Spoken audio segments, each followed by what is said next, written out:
of the Uganda People's Defense Forces.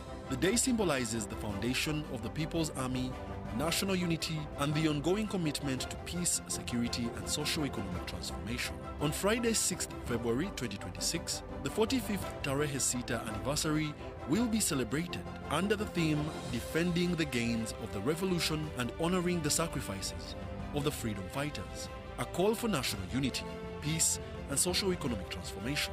The celebrations will take place at the National Teachers College grounds in Kabale Municipality. The activities will be relayed live on UBC TV. The government's core mandate is to maintain law and order, safeguard citizens' rights, and provide essential public services. Remember, one of the pillars of a roadmap is innovation and entrepreneurship. There has been this question of how are you protecting our indigenous seed? It's going to be a tall project that answers somebody's question. The Front Bench has brought you insightful discussions on governance, security, healthcare, justice, and commerce. When you go through this complicated procedure, involve the lawyers, you bring the case against him, the judge will hear you out and pass judgment, and you're out of court in record time. We remain committed to keeping you informed and engaged on key national matters. So these are huge, these are powerful organizations which now Uganda chairs. Why don't you come together? If we haven't migrated to the e-card because of various reasons, including that not all the people of Uganda have smartphones. You can sit in your house, apply for a passport. If you have a Ugandan who has a successful logistics firm in the US, it means he can come to Uganda and do a lot more. Every Monday at 8:30 p.m. with me, Jethro Kasaiji, your interface with the government only on your public broadcaster, UBC, Inspiring Uganda. Exercise can't be sustained. Eating can't be stopped. It's even harder to lose weight. Come and give it a try. Ginshikang L-carnitine chromium capsules, plant extract, scientific ratio, take 3 capsules each time. The active ingredient accelerates fat burning,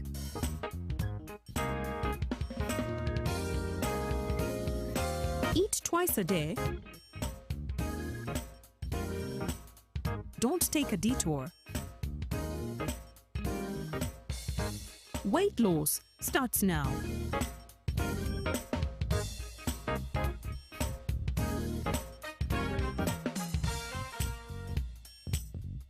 Ginshikang L-carnitine with chromium capsules helps you stay in shape. Please follow medical advice when taking this product. For more information, visit our website www.hgo.com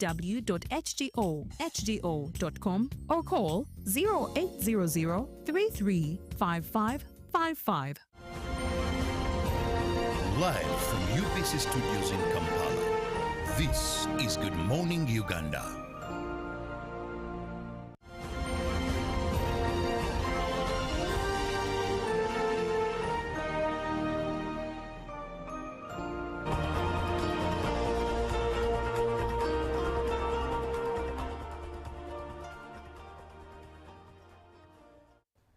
A very good morning to you. Thank you so much for watching UBC TV and choosing to be inspired this morning. If you started the show with us, thank you very much. If you joined along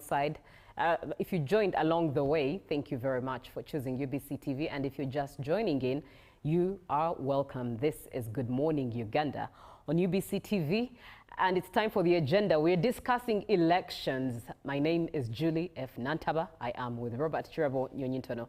And we have a guest over the phone to speak into the elderly elections that are commencing today as the general elections of 2026 do continue. But it's important for you to note or to take note of the elections that we still have going on. The Electoral Commission appointed Tuesday, 3rd February, as polling day for elections of representatives of persons with disabilities. But also the Electoral Commission appointed today, 2nd February, as the voting day for elderly persons in Uganda. It's important that you take note of that as well. Now, over the phone, we do have a former councillor for older persons in Kampala Central, and that is Ramagana Nasur Habib, who is here to speak to us about the elections for older persons in Uganda. What exactly does it mean? How important is it? And of course, the detail in there of this particular election. Good morning, Bwana Ramagana. Good morning, my dear fellow countrymen and women. It's a very important occasion that we're having you this morning, and thank you for making time. It's my pleasure. Right, let's start off with what the meaning of today's election is. Today's election is all about the representation of older people to the National Parliament of Uganda. Right, thank you very much. And who is expected to participate in this election for older persons? You know, as the interest groups, that is the older persons, the people with the impairment, that is the PWDs, youth and women. So the whole process at every stage is by electoral college, right from the grassroots. Right, and from your experience, how important is early voting for senior citizens, or voting generally for senior citizens? How important is it in the politics of Uganda as a country in general, but also in regards to policy making? It's very important. First and foremost, I want to take this opportune time thank the President of Uganda, His Excellency retired General Yoweri Kaguta Museveni Kebuhaburwa, for having come up with the idea of interest groups, because traditionally these groups were never put into consideration, yet they were part and parcel of society. When it comes to older persons, actually,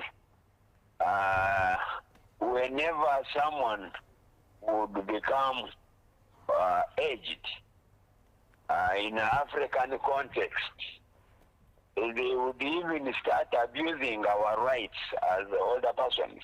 You commonly hear, akazeika wali kalogo, omwana wonokaaba uja kaita kakulie, meaning older persons would become scarecrows. So it became imperative for His Excellency to come up with that idea that older persons would come on board, so that our issues as older persons, our challenges could easily be told community in return for the community to appreciate that as long as an aged old person is still is still alive, he still has a role to play in society. Muzei Ramagana. Yes, please. For the benefit of our viewer, according to our constitution, who is considered an older person who can be part of this election? Anybody who clock 60 years and above is an automatic member of the older persons group. Now, having said that, we know that it's not been long when we had this particular group of interest persons represented in Parliament. If my memory serves me right, the 11th Parliament could have been even the very first to have older persons represented. Now, have we had value for representation, or is it just finding someone coming out there to represent you and improve his welfare as an older person? I wouldn't say that it was just a representation for the sake of it. Actually, you remind me to thank our State Minister for Older Persons, Muzei Mafari, who did a lot of work. Actually, even Honorable Sulaiman Madada, they actually did most of the work with His Excellency to make sure that the issues of older persons are put on the table. And the last time, as you rightly said, it was the first time, but a lot was achieved. You have heard about government programs like SAGE, that is the older persons of 80 years. You have heard like SEGOP, that is a cluster of older persons when they are formed together and they are given to someone as a group. Then you see in Myoga, in PDM, although those programs, some of them are slightly new and they will need to be ironed out. But by and large, everything is moving on smoothly. Now, also, what is your intake on the mode of voting, electoral colleges, where you find that maybe a number of older persons end up missing out? For the youth, we would say they follow events, but older persons, they're in the village, maybe denying them to come much as they participate in these other electoral positions, but only to hear that a few did vote for their leader. What is your take on that? On one side you are right. People haven't actually owned up the dockets. A majority of us are still not aware even that we are supposed to have representation. But by and large, as you see, within few years, by the time I went to council, we are slightly few. But as we talk now, you know, our register is formed, is compiled out of the national register. So there is a register for older persons that emanates from the national register. So whoever clocks 60 years automatically becomes, goes on to the register. Now, then there is what we call voter apathy. People have been voting. You vote for the president, you vote for a councillor at different levels, you vote for MP. Now at the end of it, some people just say, me, as long as I've voted for His Excellency Museveni, the rest, it whom it may concern. But then another issue, actually, which I would ask our president, is monetizing of the politics. Monetizing. People have become so much minded, so much so that at the end of it, we might end up having gold diggers, but not representers. Ramagana, Even when it comes to older persons, does money make any sense? Because we believe these are senior citizens. You know, even if you bribed them, they would still be focused because they know what they want. Wow. Money has become such a terrible monster. It is eating up every sector. Both the illiterate, the educated, the young, the aged, name it. And this is such a very, very big Satan that must be forced at any cost if in the future we are going to have proper representation and genuine. Right.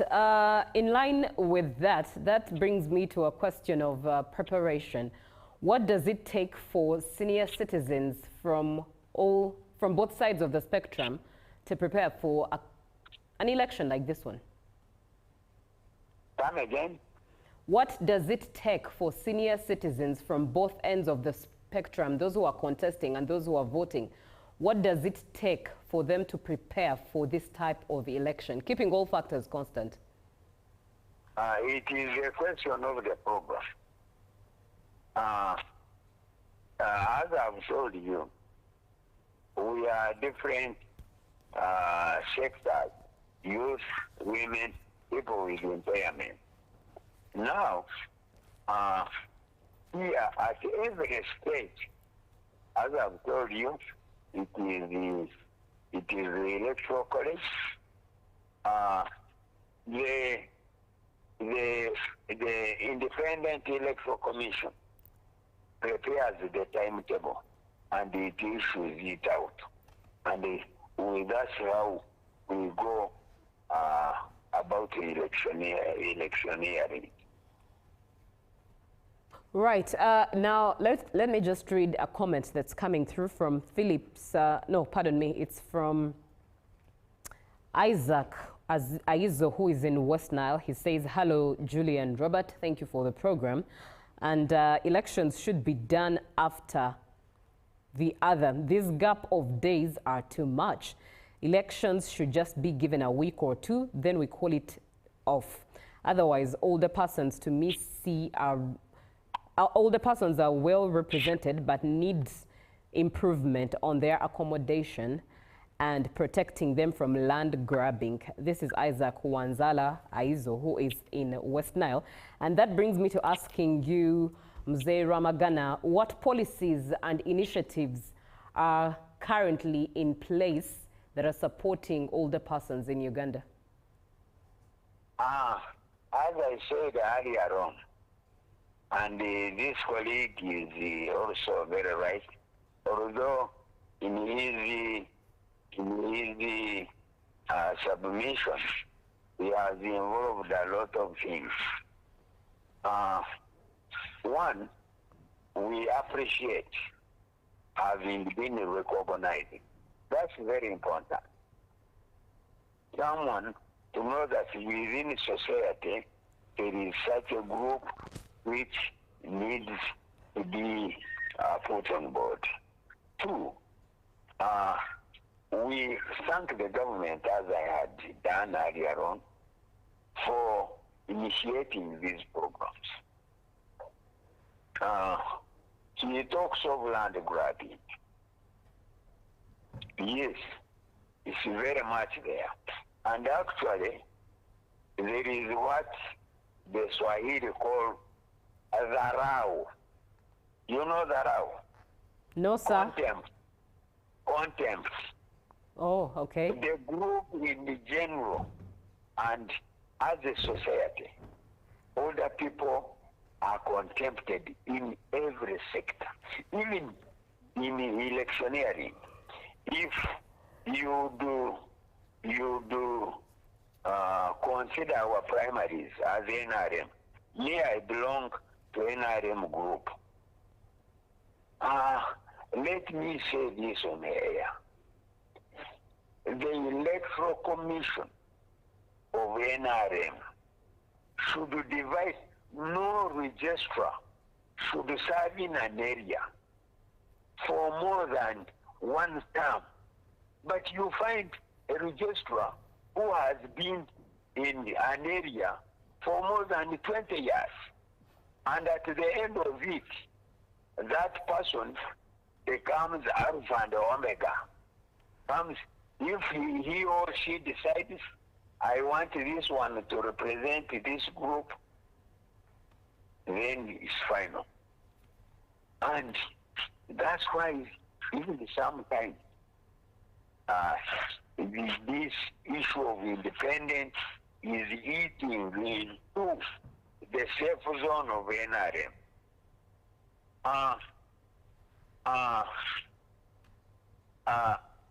Zarau, you find a youth or someone who is not an older person trying to influence the group that is being marginalized.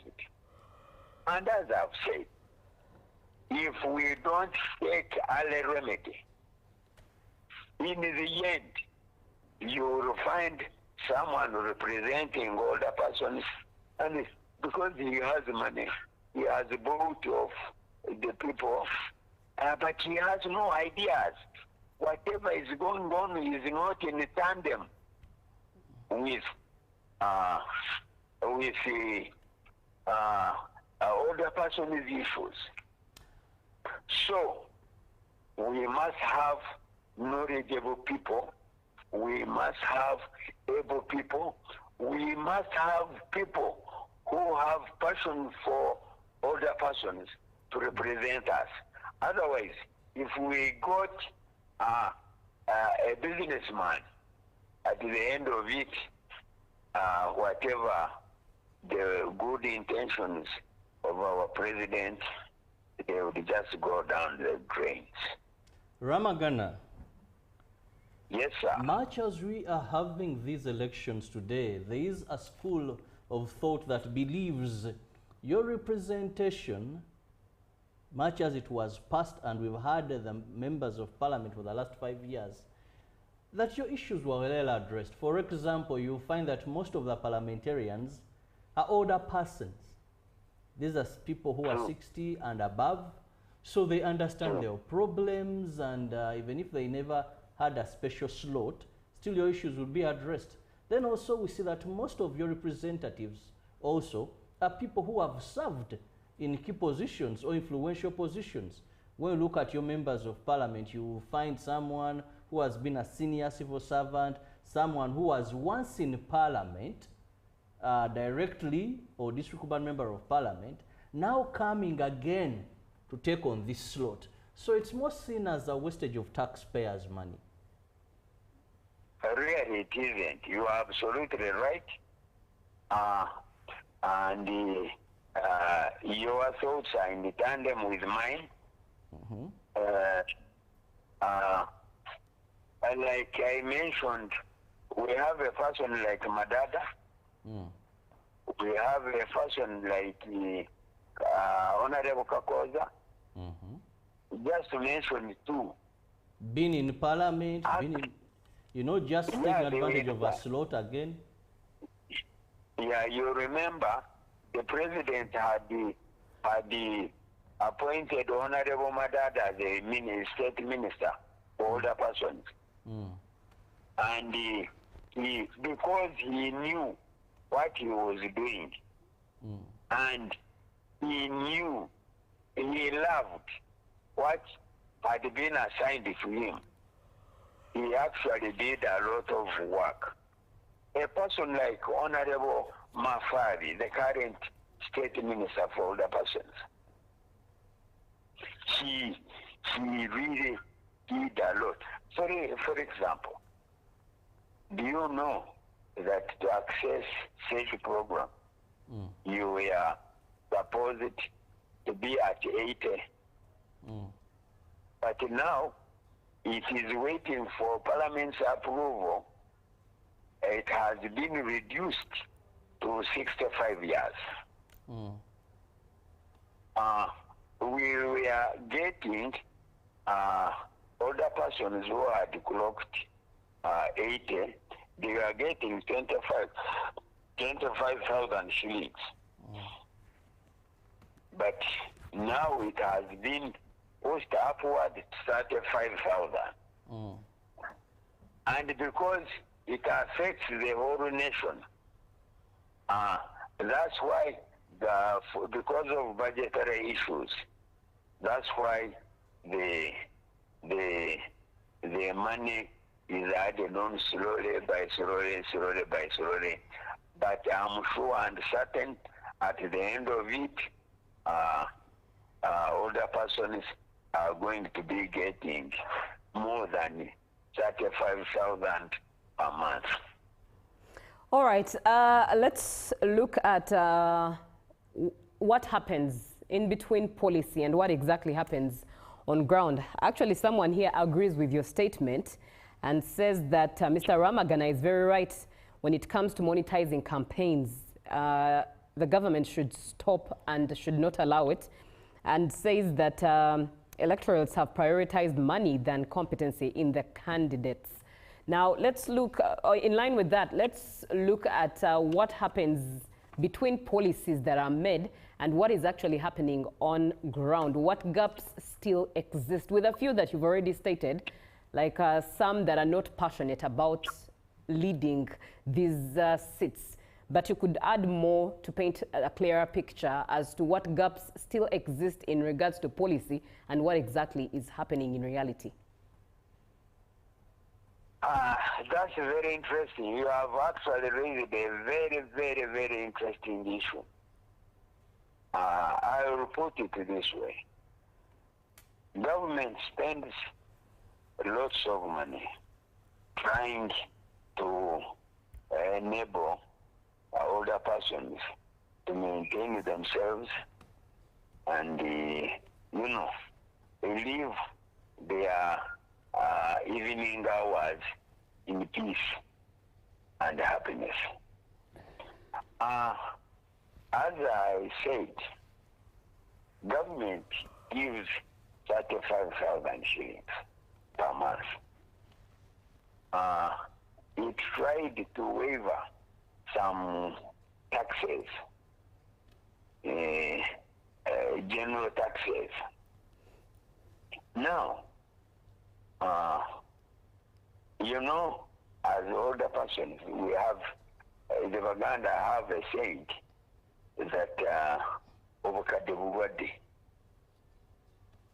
meaning that apart from this, that, old age itself is expensive to handle. And some section of us, we are retired civil servants, as the Ndugutirabo said. During our service time, I will give an example like Kampala. Someone puts up about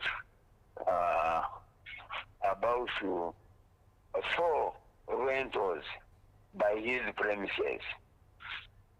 Now KCCA taxes each rental 250,000 shillings. And mind you, here government is giving you 35,000 shillings per month. What does it explain? It means government is digging a new pit, here an old one, and at the end of it, it would have done no work at all.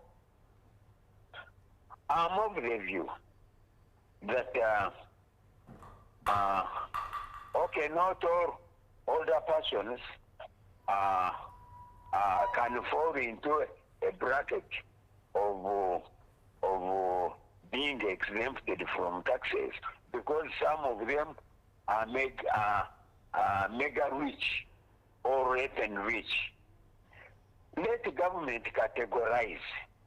Say, this person, if he has his musical, and falls in the category of 35,000.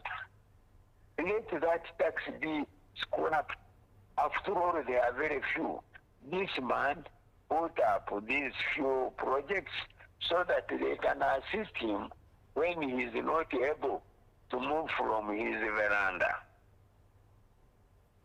Ramagana, that said, let's also look at the various projects that government has put in place, because almost all government programs, there is a section that is ring-fenced for older persons. Talk about the grant for older persons when they come in a group of 5, where they're given up to a tune of 5 million Uganda shillings. 5 million. Yes, now, yes. how beneficial have these programs been, and have we seen older persons embrace them to the latter? Those ones, you know, older persons fall under Ministry of Gender. Now, that particular program you are saying is a cluster of, I think, 9 people who must be engaged in the same trade. And the process, they have to register. After registering, then they have to be involved in a certain commercial activity. And as you rightly know, not all older persons have got business acumen. Secondly, they are frail. They are frail. So, as much as that program has benefited some, but also some money, like in NADIS, you know, it was, the budget was almost reduced to nil. So, let's go back to the drawing table. No. On this village, how many older persons are not even able to be in their compound? Can we devise a small program, at least, which can give this old man 5,000? An example, assuming that this old man has a veranda, and you gave him a sack of charcoal. And by the way, even charcoal is becoming detrimental to society. So that one eventually will be cut off. Can we give tap water so that the neighborhood can buy tap water from this man? Can we, is there something which can actually engage this old man in order to keep his brain functional, his physique functional, and generally to enable him have a happy time? So by and large, the programs must be highly individual. By the way, there is another issue of this group functions. As much as I know it is a darling of our president to work in a communal way, but older persons having seen it all, and as you know, Kampala here, trusting a group, someone borrows 800,000, to return it becomes a problem. So at the end of it, it fails. Actually, during my tenure, I tried one experiment. I floated an idea of self-help. I put in, as a counselor, 100,000 per parish for only the executive. But some of my colleagues amused me. when some people took the money, they took it one way, and others failed to benefit from that program.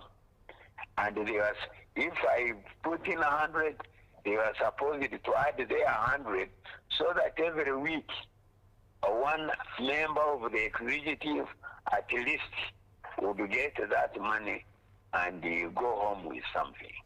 But in some areas it worked, and in others it failed because people took the money and they never returned it. All right. So it's government, some government programs. All right. Thank you very much, Mzee Ramagana Nasur Habib, for speaking with us this morning and giving us an insight of what the elderly elections look like, but also older persons and their service that they deserve looks like. It's been very helpful and informative at that. All right. I thank you for having me. Very well, thank you, sir. Now, on that note, allow us also remind you indeed that the Electoral Commission appointed today as the polling day for elections for older persons, and the elections will take place during the Regional Delegates Conference, which will be held at Wakiso Resource Center, Wakiso Town Council, starting 7 a.m. already started and will end at 4 p.m. Make sure that if you are part of it and you participate well indeed, you be part of this particular event of voting for elderly persons in Uganda. That brings us to the end of this conversation. My name is Julie F. Nantaba with Robert Chirabo Nyonyi Ntono. And up next is Ruben with the sports on Good Morning Uganda. Good morning.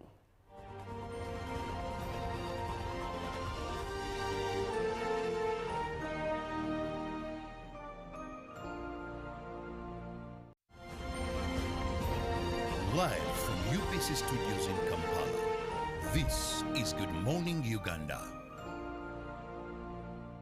Tarehe Sita is celebrated in Uganda to commemorate the start of the National Resistance Army's liberation struggle on 6th February 1981, an attack on Kabamba Barracks, leading to the NRM's rise to power in 1986 and the formation of the Uganda People's Defense Forces. The day symbolizes the foundation of the People's Army, national unity, and the ongoing commitment to peace, security, and socio-economic transformation. On Friday, 6th February 2026, the 45th Tarehe Sita anniversary will be celebrated under the theme Defending the Gains of the Revolution and Honoring the Sacrifices of the Freedom Fighters, a call for national unity